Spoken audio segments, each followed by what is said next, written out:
Good morning. Good morning. Well, so I was just looking at the quizzes, and Johnny and Kim Xeroxed the wrong one. So don't worry, we're going to do them at the end. So just, oh, you want it sooner? Yeah. I can give you the wrong quiz. I've got the wrong one, but it's harder. No. All right. So hang in there till the end. Save your adrenaline. Johnny and Kim are off running as fast as they can, and we'll be back with lots and lots of copies of the newer correct quiz. All right. So what I want to do today is to talk about Chapter 28. And Chapter 28 is on amino acids, peptides, and proteins. It's a beautiful chapter, beautiful topic, fantastically important. Follows on the heels of carbohydrates. The main classes of biomolecules are sugars, proteins, nucleic acids, and then you throw a few lipids and secondary metabolites like alkaloids and so forth on top of that. And Chapter 28 is a wonderful chapter in the sense it tries to cover everything. And the result, of course, is given the limitations of the course, if I don't cut it down, we will cover nothing. And so what I've decided to do is really focus on amino acids and particularly peptides from the point of view of synthetic chemistry, and not even so much the synthetic chemistry of amino acids. There's some cool chemistry on the Strecker synthesis. There's some interesting stuff in the chapter that overlaps with your biochemistry class on isoelectric points and other aspects of amino acids and peptides, and some of this you'll get in your biochemistry class, but I really wanted to give you my own perspective on this topic and what I see as really some of the beautiful and profound aspects. So let me start with a simple amino acid structure and then a simple peptide structure. And so maybe for regular amino acids, meaning sort of typical amino acids, maybe the amino acid alanine is sort of the archetype. It's an amino acid, and people, because the amino group is at the alpha position, call these alpha amino acids. And as I said, this particular one is called alanine. It's the smallest amino acid with a side chain. Now, amino acids, of course, have amino groups and they have carboxy groups, and so they can be connected together end to end. And when you connect them together end to end, you get a peptide, small collections of amino acids containing, up to about 40 amino acids end to end are typically referred to as peptides. Larger ones, often in nature, polypeptides have folded structures and are typically referred to as proteins. There's not a hard and fast definition of where the boundary is between peptides and proteins, but usually the emphasis would be on folded structures of biological origins for proteins. So I want to draw out a simple tripeptide, and I've just arbitrarily taken 3 amino acids. The first one is phenylalanine. The second one is isoleucine. And the third amino acid is leucine in this chain. So we call this a tripeptide because it's composed of 3 amino acids. So a peptide or a tripeptide.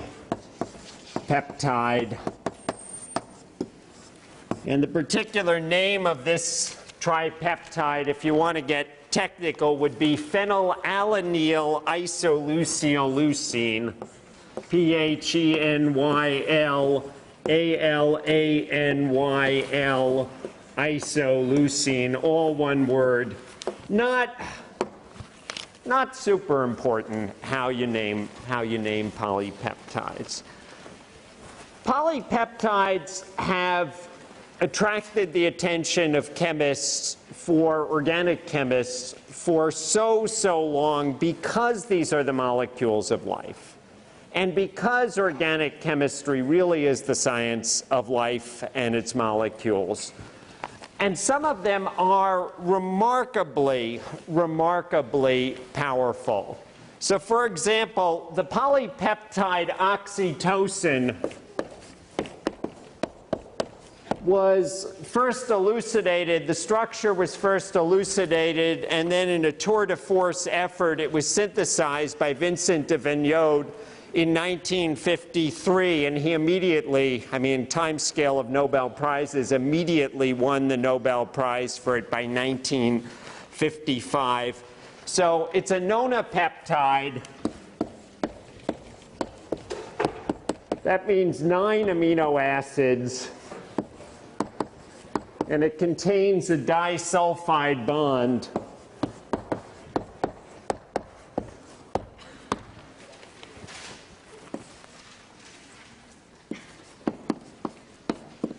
I'll just give you a cartoon of the structure, but I want to talk about it.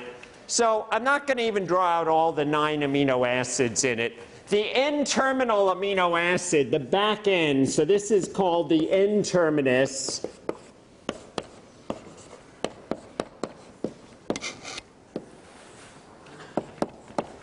Is a cysteine.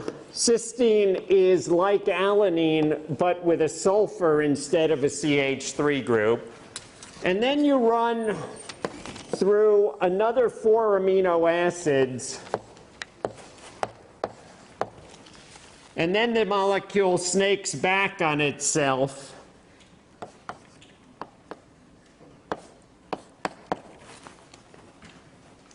Whoops. Let me get the structure right here.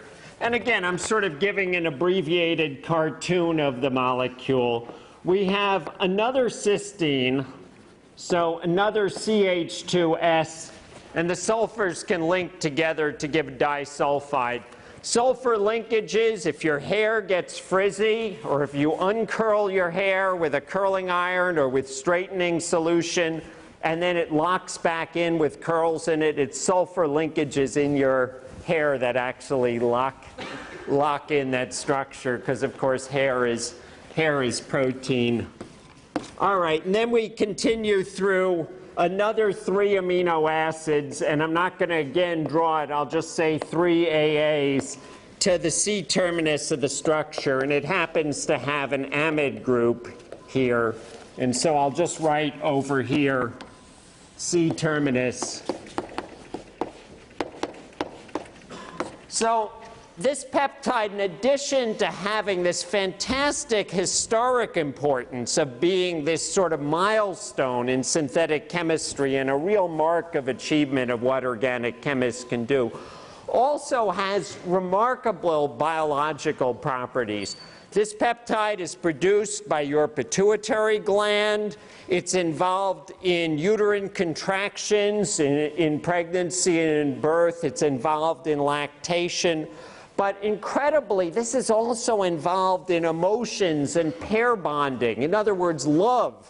You know, you say, oh, I'm in love with a person, and it's that person and it's you.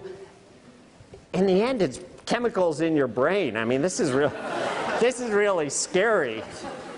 You know, it's not you, it's the lack of oxytocin. I feel for you. My God, what a deal breaker. There's fascinating literature, and I don't want to get started out there, on differences in monogamous behavior among different species of voles, you know, these little creatures that run around on the ground like mice or shrews, And the prairie voles are monogamous. They participate in pair bonding. They hook up for life with a partner. And it turns out that ties into oxytocin and a related hormone vasopressin and its receptor levels. So this is incredibly powerful stuff. I'll give you one more example because this is a cool example of the types of things that we can synthesize right now.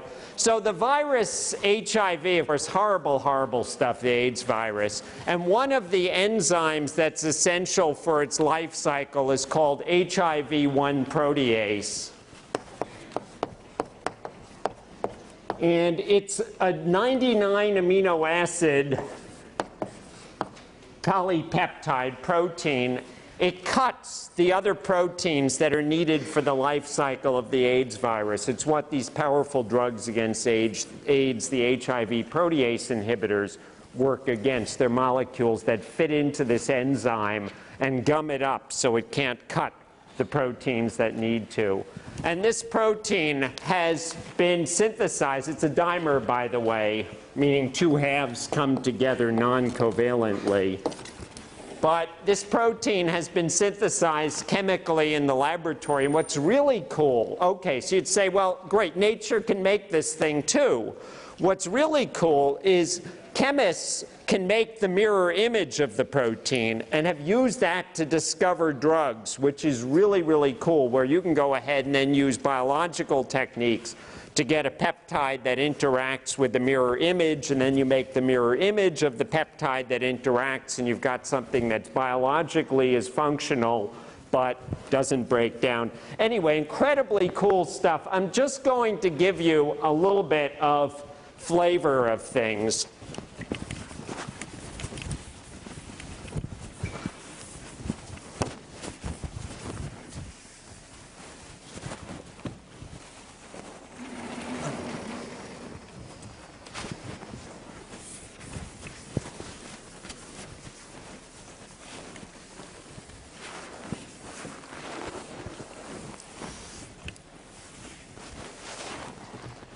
So there are 20 common naturally occurring amino acids.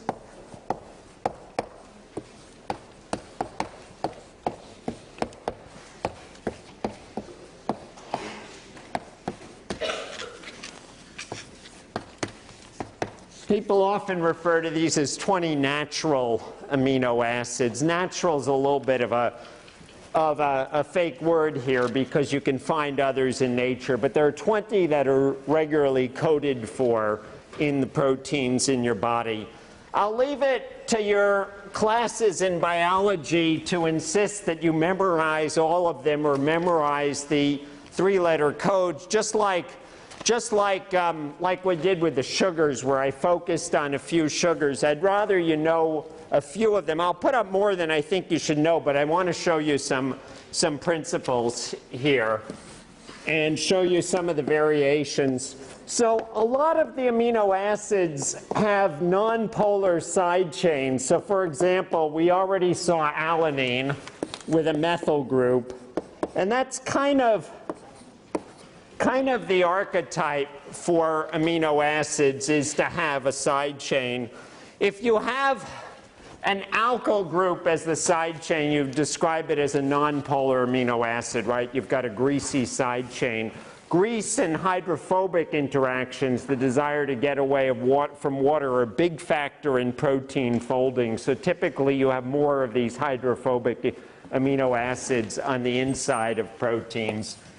There are all sorts, not all sorts, but quite a number of different alkyl side chains. So for example, alanine is a methyl group, valine is an isopropyl group, phenylalanine is a benzyl group, leucine is an isobutyl group.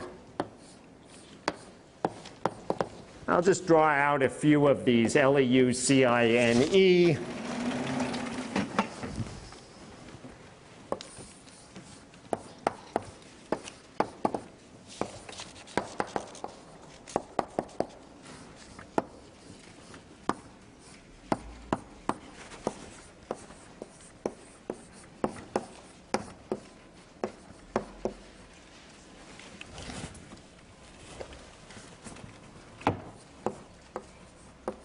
right, so there are a couple of hydrophobic, a couple of greasy amino acids that are sort of oddballs in structure. Glycine is actually the smallest of amino acids. So glycine is the only one that doesn't have a side chain.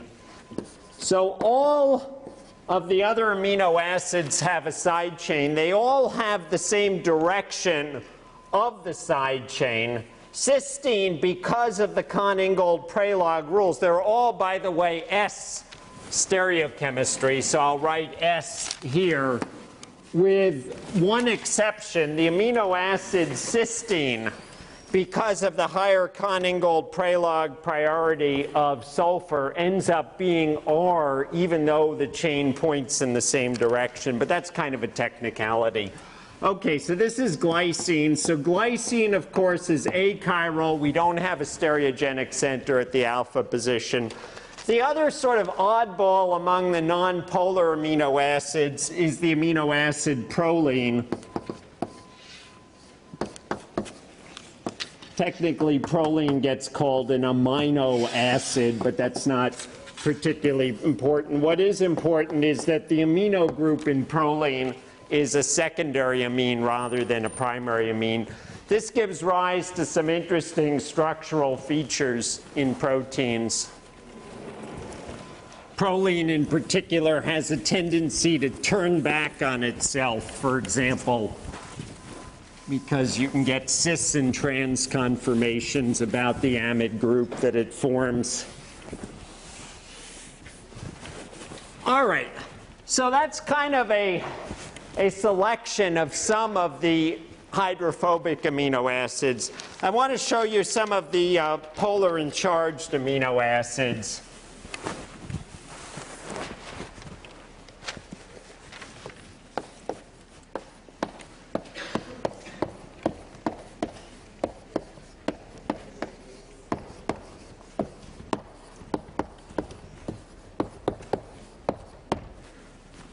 So the amino acid serine, for example, has a hydroxy group.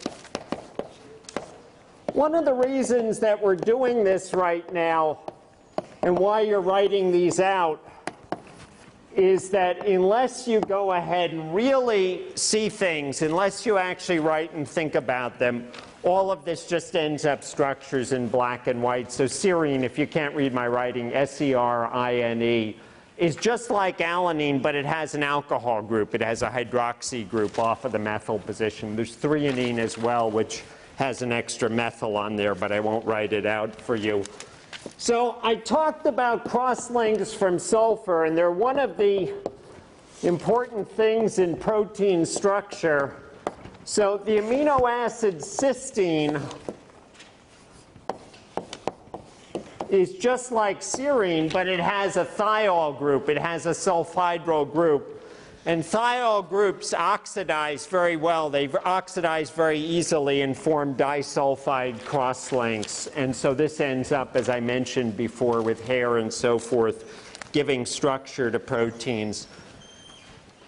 Not all of the amino acids have side chains that are neutral in water at physiological pH. And again, I will leave it to you and your biochemistry classes to discuss more the charge of amino acids at various conditions.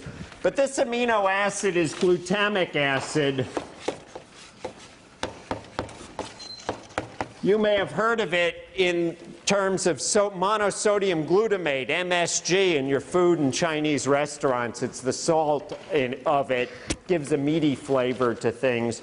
And of course, in water, at neutral pH, the carboxyl group, right? Carboxylic acids have a pK of 4 or 5. So in water at neutral pH, you're going to have the carboxyl group deprotonated, even if the amino acid is part of a polypeptide, where the amino group and the carboxyl group of what's called the main chain are part of the polypeptide. The side chain is going to be deprotonated. So glutamic acid is an acidic amino acid. There are basic amino acids, but I want to show you its sister. It's ill-named sister, I might add, another polar amino acid.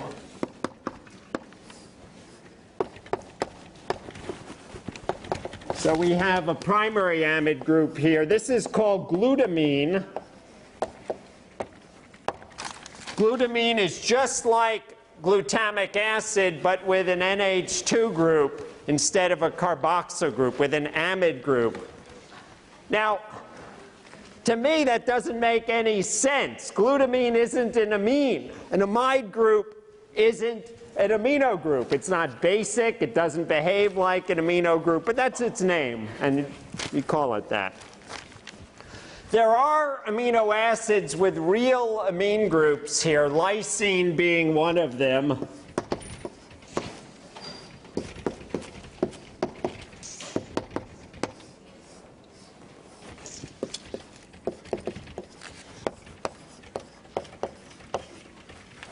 Another basic amino acid.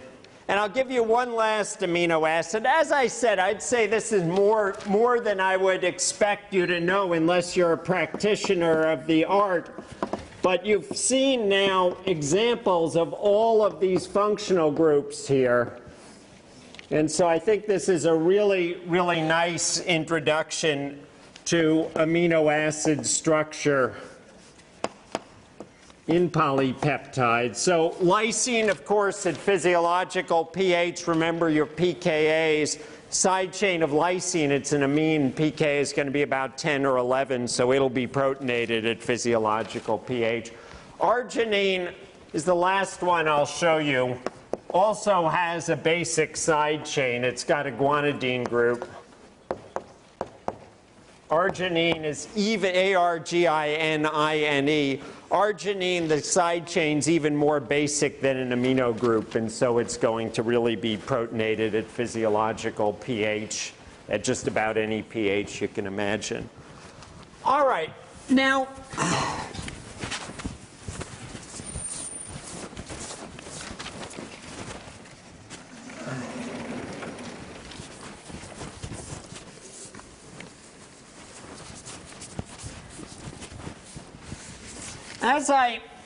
as I was saying at the beginning, what I think is just fantastic is the progress that chemists have made in the chemical synthesis of peptides and proteins. And if you think about it, the way in which one can investigate biological function, for example, the function of oxytocin or the function of vasopressin, is to make molecules that have similar structures and say, what does this group do? What does the cysteine group do? What happens if we rearrange the structure? And so the chemical synthesis, in addition to being a way of initially proving structure, also ends up being a tremendously powerful exercise in investigating biology.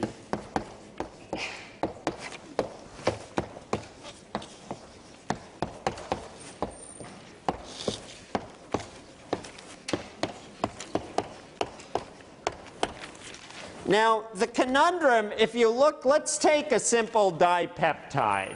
And so if I draw out just a simple dipeptide, I'll say R2 for just a generic side chain and R1 for just a generic side chain. And again, that could be anything. It could be phenylalanine, it could be isoleucine, it could be leucine.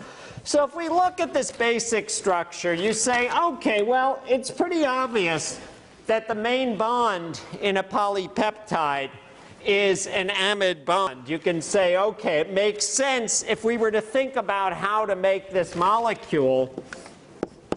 We'd look at that bond and say, we've learned a heck about making amide bonds. We've been talking about carboxylic acid since the beginning of the course in chapter 19, and then some more about it in chapter 22.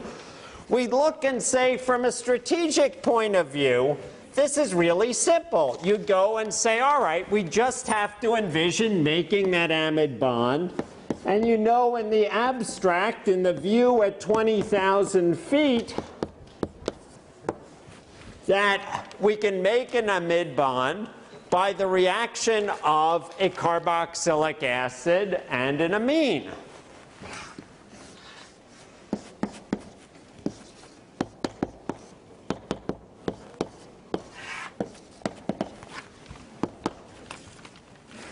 And now the problem begins. Well, how do you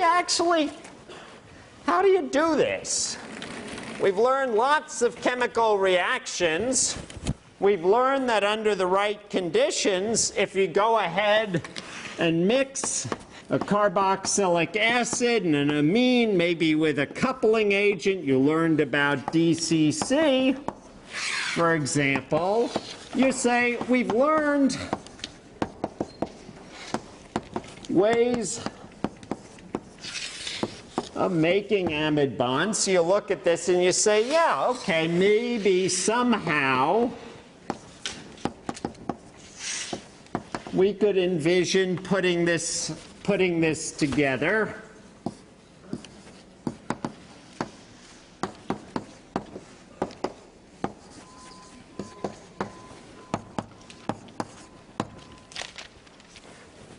But obviously you've got fantastic problems here. You've got two different carboxyl groups, two different amino groups.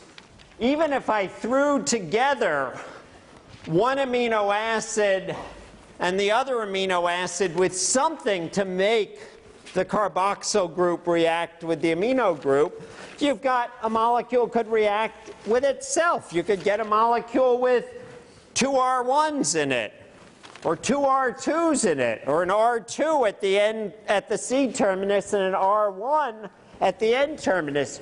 Or the molecule could continue to build a polymer and you get 3 or 4. In other words, you'd get an unholy mess no matter what you do. And we've been talking for the entire class about how organic chemistry is all about control and how organic chemists seek to control how reactions occur. And that really boils down to being the essence of the synthesis of peptides and proteins.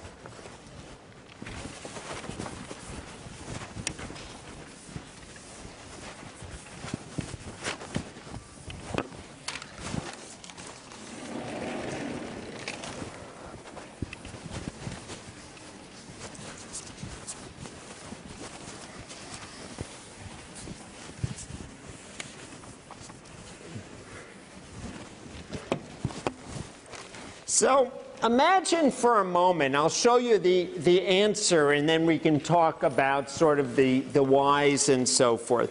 Imagine for a moment we took one of our components and we were to tie up, we were to protect the amino group here.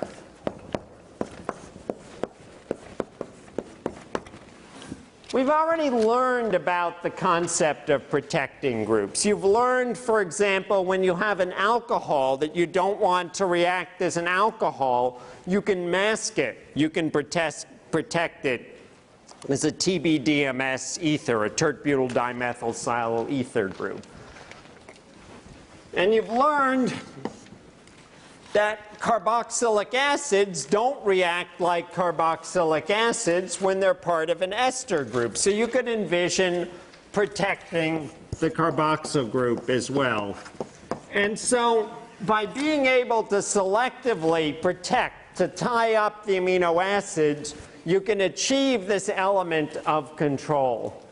The groups that are widely used for these types of protection reactions are various esters, including benzyl-like esters, benzyl and benzyl-related esters for the carboxyl group, and the TBOC, tert-butoxy-oxycarbamyl, and other carbamate groups for the amino group. Let me show you a specific example of just a standard way of putting together a peptide, and we'll make valine by this.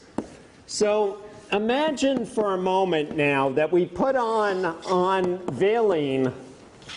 Your textbook will talk in more detail about how these protecting groups can be introduced. I think in the time we have, I'll simply say it's very easy to take the amino acid valine and react it with a reagent like ditert-butyl dicarbonate to go ahead and put on a Bach group on the N-terminus of it. And by various esterification processes, one can go ahead and put on a benzyl ether or a related group to a benzyl ether on the C-terminal group. And I think I said we're going to use valyl alanine here. So I will just go ahead and point out that this is BN is used to abbreviate benzyl group.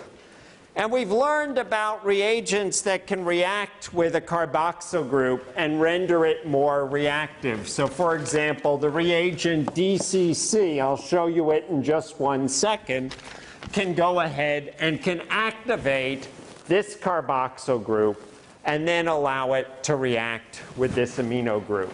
So the overall product of this reaction, and I will now start to use shorthand for these very big molecules, the overall product for this reaction then is the Bach aminovaline on the N-terminus, O-benzyl ester on the C-terminus. And I haven't drawn the byproduct of DCC.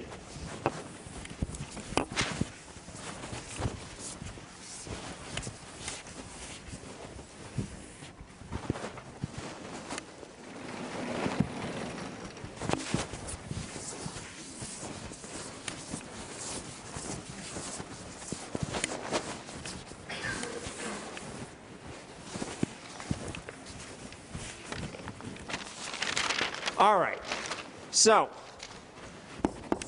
just to reduce things, and we're going to have to reduce things to a lot of R groups. Let's imagine for a moment that this carboxyl group is the carboxyl group on that carboxylic acid, that Bach-valine carboxylic acid. DCC is a diimide reagent. We talked about it briefly. Your textbook gives a mechanism for its reaction. It's really not the best way of writing the mechanism, but I think many students would think of the mechanism in the way your textbook writes it. Suffice it to say, DCC, dicyclohexyl carbodiimide, can react with a carboxyl group to give an activated carboxyl group. And the structure that I'm drawing here looks awfully fancy until you think about it. I'll abbreviate those cyclohexyls as CY. This structure looks awfully fancy until you think about it. And then you say, wait a second, for the longest time, he's been saying that a double bond to nitrogen is very similar to a double bond to oxygen. So this structure, this intermediate, this O-acyl urea intermediate, I'll just abbreviate it as INT, is basically like an anhydride. In other words, we have a carbonyl with an electron withdrawing group on the oxygen, and so the amine partner, which in this case I will just abbreviate as R prime NH2, now can act, that of course being the CBZ ester of alanine there, or rather the benzyl ester of alanine, alanine benzyl ester, can react. I won't take us through all of the steps of the mechanism, but suffice to say the first step of the mechanism is the amine, a nucleophile, can attack the carboxyl group of the O-acyl urea intermediate. Electrons kick up on the oxygen, electrons kick down, they kick out what ultimately is dicyclohexyl urea after some proton shuffling. And so the product of this reaction is the amide plus the byproduct dicyclohexyl urea. And as I've been emphasizing in this class, organic chemists are very bad about writing byproducts of reaction because they're typically focused on the main product. The byproduct is called DCU, dicyclohexylurea. So DCC, by the way, was the first major coupling reagent that was invented, but it wasn't the last. It's actually terrible stuff to work with. It reacts with the proteins in your body to functionalize them, which sets your immune system on guard against them, which means that after working with it for a while, you'll start to develop terrible, terrible rashes, which is why Johnny and Kim, even though they will synthesize peptides in the laboratory as part of their research on cancer and Alzheimer's disease, never work with DCC. All right. So here we are at our peptide, and I want to draw out the structure again and talk about what can happen to this, because now we have a peptide. We've synthesized a peptide in which our C and N terminus are protected with protecting groups. The benzyl group on the benzyl ester group on the C terminus, the Bach group on the N terminus. The Bach group is labile to acid. That means that a strong acid can take off the Bach protecting group and return to you an amine, or technically an amine salt that can be deprotonated. The benzyl group is labile to, among other things, hydrogenolysis. It's also labile to very, very strong acid like hydrogen bromide and anhydrous acetic acid. So if we take our dipeptide and we carry out 2 deprotection steps on it, we'll start with a trifluoroacetic acid deprotection step. This is TFA. I'll write this in parentheses. Trifluoroacetic acid is a pretty strong acid. It's right on that cusp between weak acid and strong acid. Not as strong as HCl, not as strong as sulfuric acid. Its pKa is about 0.23.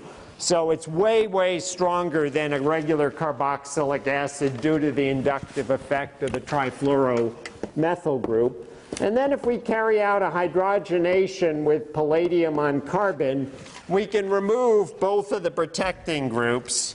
And so I'll just remind us, I'll say Bach is able to be removed with strong acid.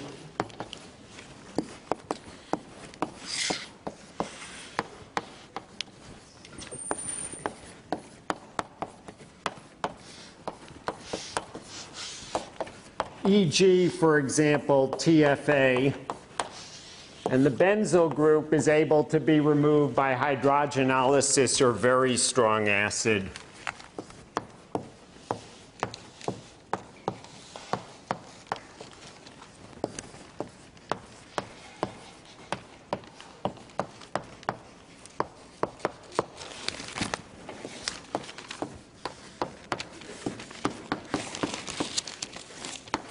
And as I said, by very strong acid, I mean, for example, hydrochloric acid, HCl in dioxane, hydrogen chloride in dioxane, or HBr in acetic acid. All right, so the overall result of this is that we have now removed both of the protecting groups to give us just the free peptide, like so. In other words, we have hidden one carboxyl group, hidden one amino group, brought together the other carboxyl group and the other amino group, and coupled them together. Now, I'm lying to you just a hair about this because I haven't used a base. Technically, will still be the TFA salt. I'll say it's still the TFA salt at this point. But honestly, if you wanted the free base, you could just go ahead and add a base. Anyway, so technically, still the TFA salt. All right. I want to show one thing. We're kind of taking a traipse through mechanism here, but sort of mechanism light. and getting kind of a summary of how things work. We've taken certain mechanisms in the course and worked them over in gruesome detail, like acetal formation and acetal hydrolysis, which came back to us in sugars. We're getting others where we're getting the general gist of it. Let's talk about the Bach deprotection mechanism. So, okay, so here you have your Bach group, like so. Oops.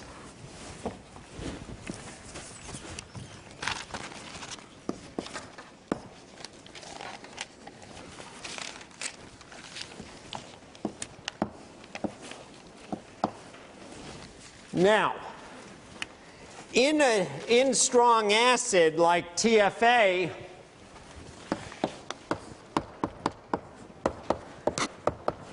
you can protonate all the different positions in the Bach group. And the easiest way to think about taking off the Bach group is if we protonate on this nitrogen here. So I'll write this sort of as a transient intermediate.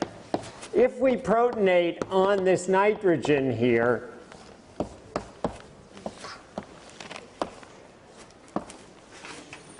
now we're all set up to lose a tert-butyl carbocation.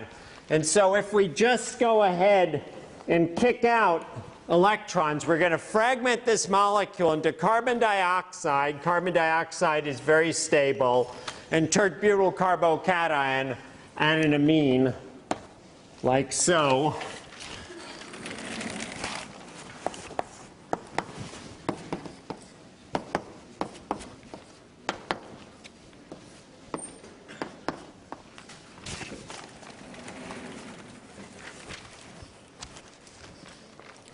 And then, of course, as I was hinting at over here, your amine, I'll just draw this down here, with more TFA, we'll go to RNH, we'll protonate to give the ammonium salt, like so. All right.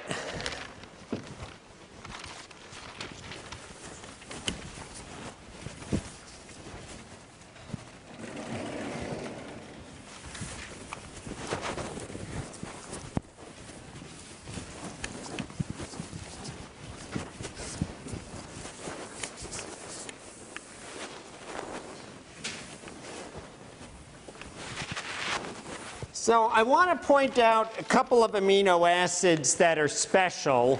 We've already seen them. So we saw, for example, with lysine,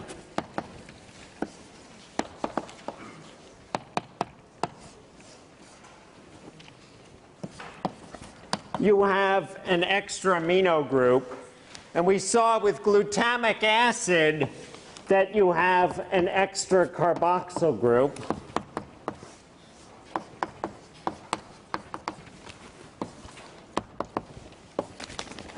And so in these amino acids and in several of the other functionalized amino acids with acidic and basic and polar side chains, additional protecting groups are needed.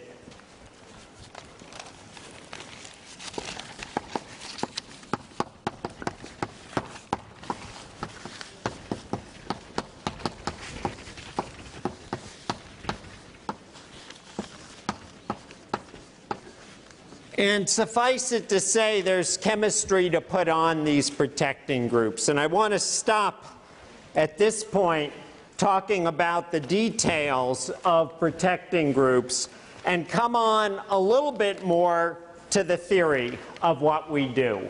So, okay, so the general gist of things is we're going to build our peptide amino acid by amino acid, starting at the C terminus and working to the N terminus.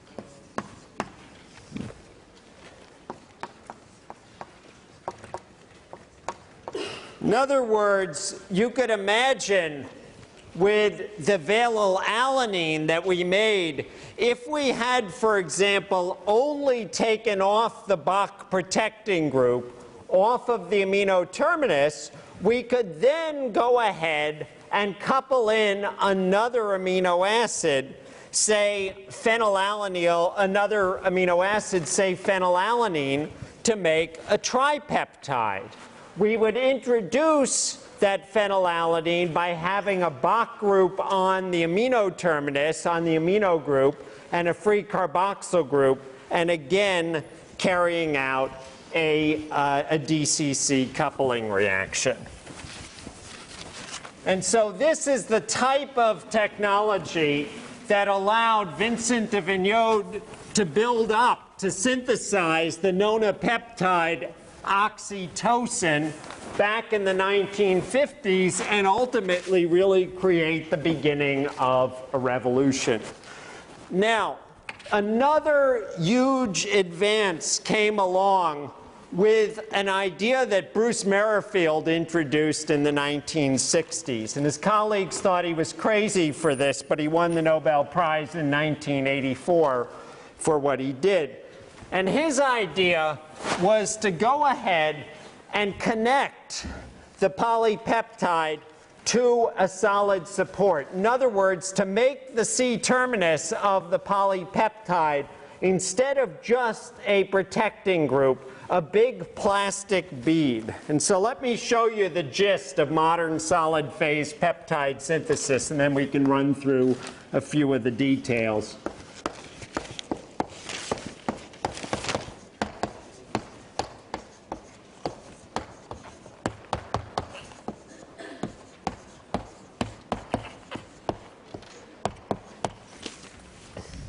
So, imagine for a moment that we have a polymer bead, polymer, plastic, polystyrene. I'll show you the structure in a moment.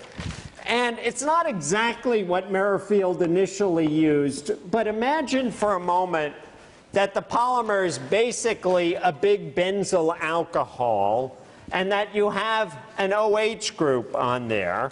And then in the first step, we couple one amino acid. I'll call it, sort of in the abstract, we'll just call it R1 for our side chain, and we'll say that we have a protecting group on the nitrogen. So this would be like a Bach-protected amino acid. And so now we have our amino acid with our protecting group, I'm just calling that PG, onto the resin, and I'll abbreviate the polymer with this big ball here. All right, now imagine for a moment that we deprotect. In other words, we carry out a reaction like the TFA reaction to remove that protecting group, for example, to remove the Bach group that was introduced. At this point, you're going to get a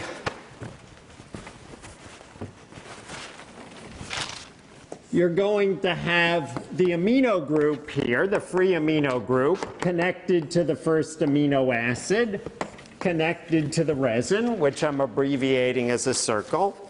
Now, imagine for a moment that I couple in the next amino acid. And so I'll say I'll couple, and we'll call this R2 on an amino acid, again, with a protecting group, which I will call PG. And I think I'll move down to the blackboard here to show you what we've now got. So now we have R2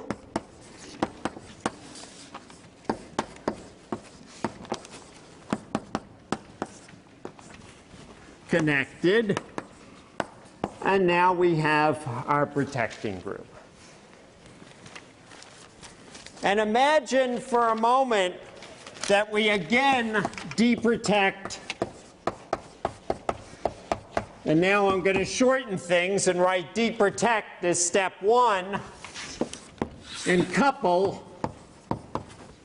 And I'll show you our third amino acid. You notice that we're starting at the C terminus and we're building up toward the N terminus, so I'll call this R3.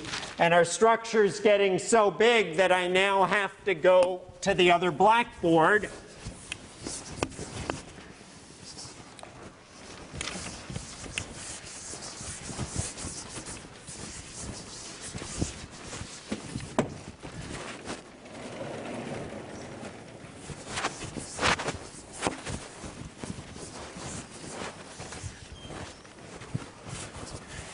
And at this point, we're at a tripeptide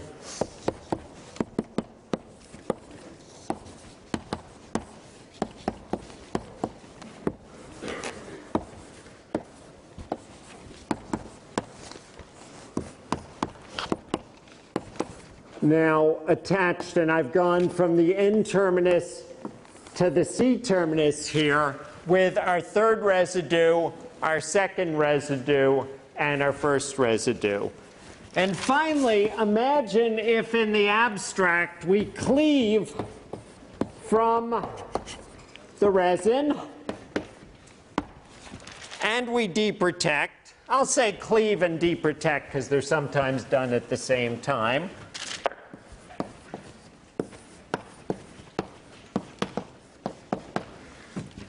And the result of all of that now is that we have synthesized a tripeptide.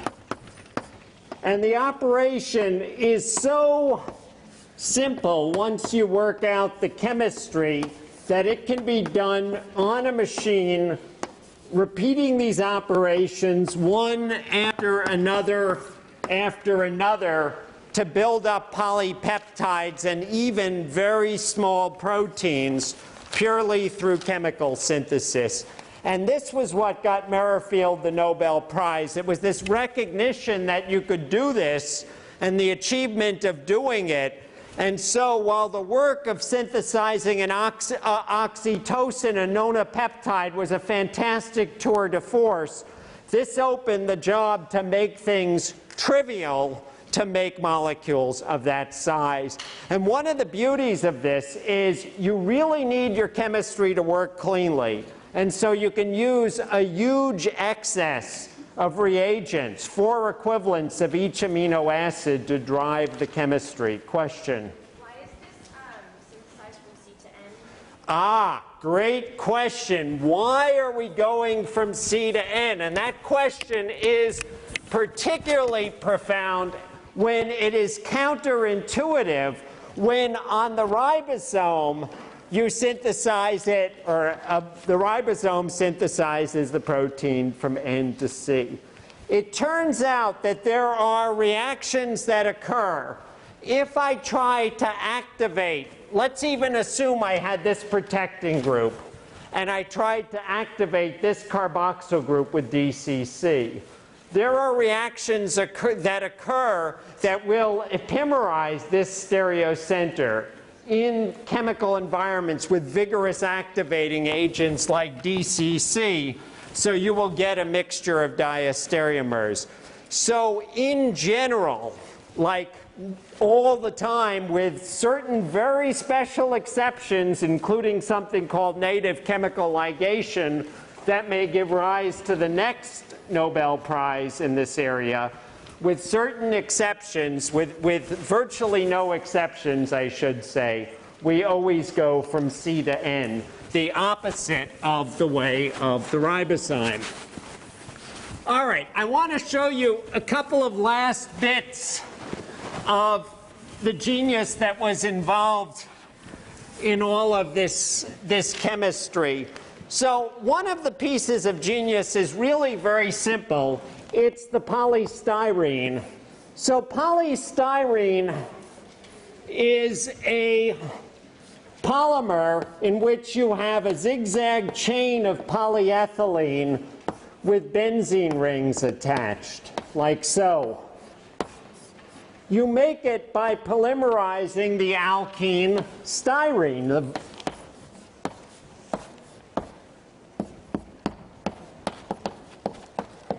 linking the molecules together one after the next after the next.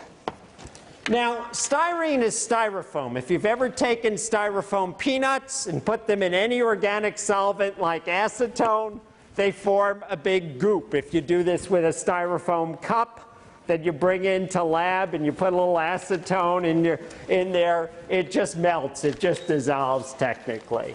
So Merrifield's bright idea, one of his bright ideas, was to link together two chains with a little bit of divinyl benzene to cross-link the polystyrene into a big network, like so, so that the chains all linked together and the molecule would swell up, but it wouldn't dissolve. And then he used the benzene ring and functionalized just a few of the benzene rings on the polystyrene to put on the protected amino acid with the protecting group. So that was one real piece of genius here.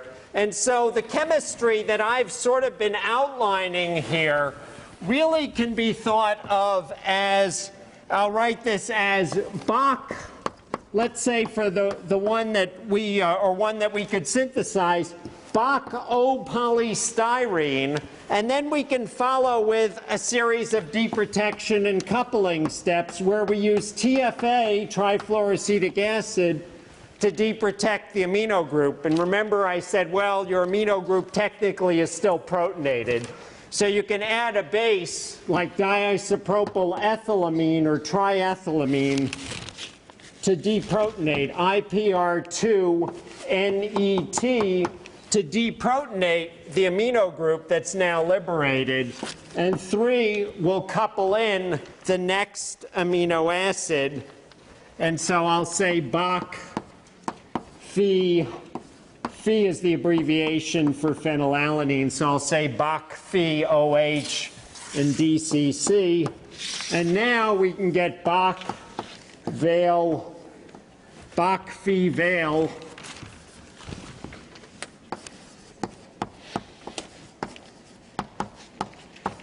OPS, and we can repeat and repeat and repeat to build up the polypeptide chain, one amino acid after the next after the next.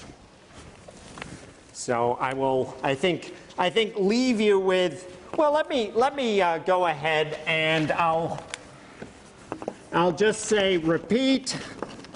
And let's say I did this time with alanine. So again, we shorthand a lot of stuff here. So let's say I go ahead and do this with, let's say leucine.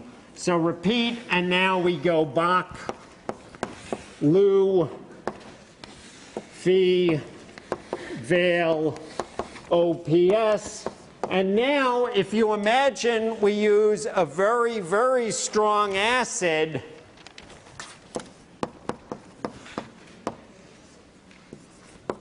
now we can get a tripeptide.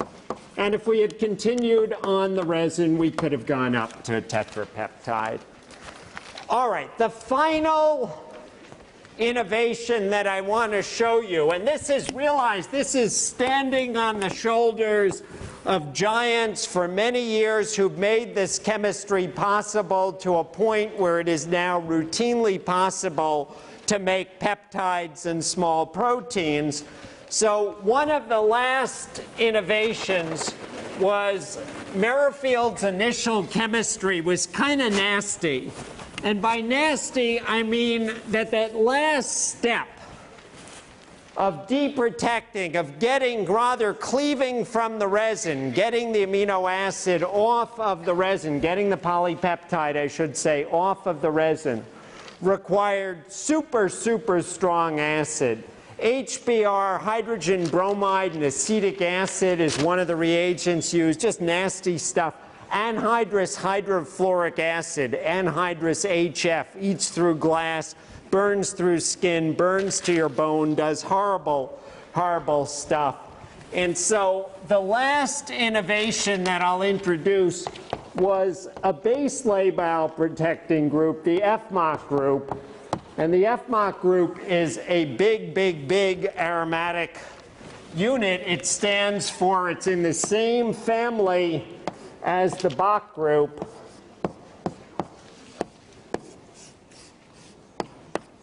It's a fluorenyl methyl, that means CH2, oxycarbonyl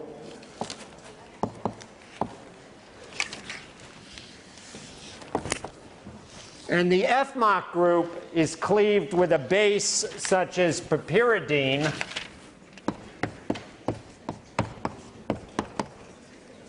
So I'll say a mild amine base.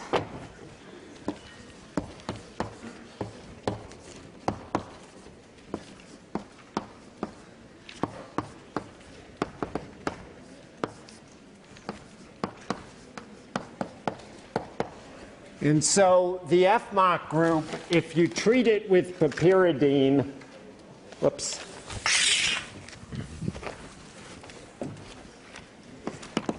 The base can pull off a proton here, kick out an alkene over here, kick out an oxygen, and ultimately kick out carbon dioxide. So when this occurs, now you end up with the BH plus, the protonated base, plus the group that came from the fluorenyl group, which eventually reacts with some more base, plus CO2, plus the amine. And so putting all of this together, I'll just show you an example of a modern solid phase peptide synthesis, and then we'll wrap things up.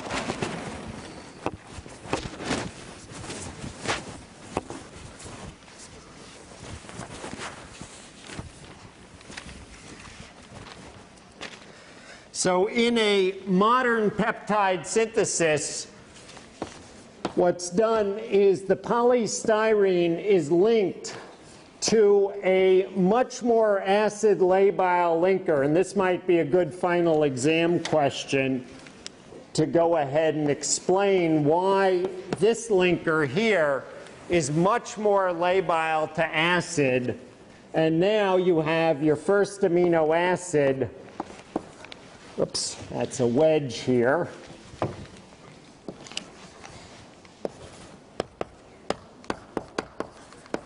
And so now we go ahead, and I'll call this R1.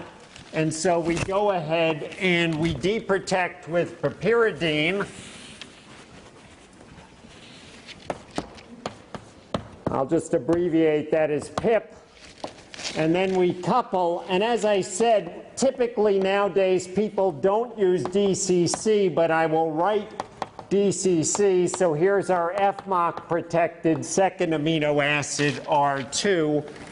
And so now you build and build and build.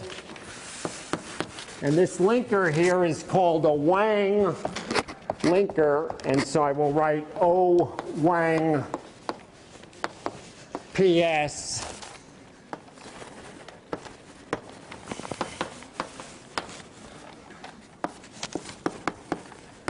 And finally, after building and building and building, you'll cleave with piperidine.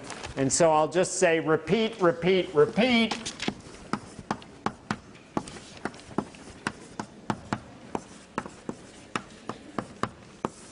And then you finally cleave with piperidine. I'll write that as PIP. And to TFA, which cleaves the peptide off the Wang linker to give your peptide.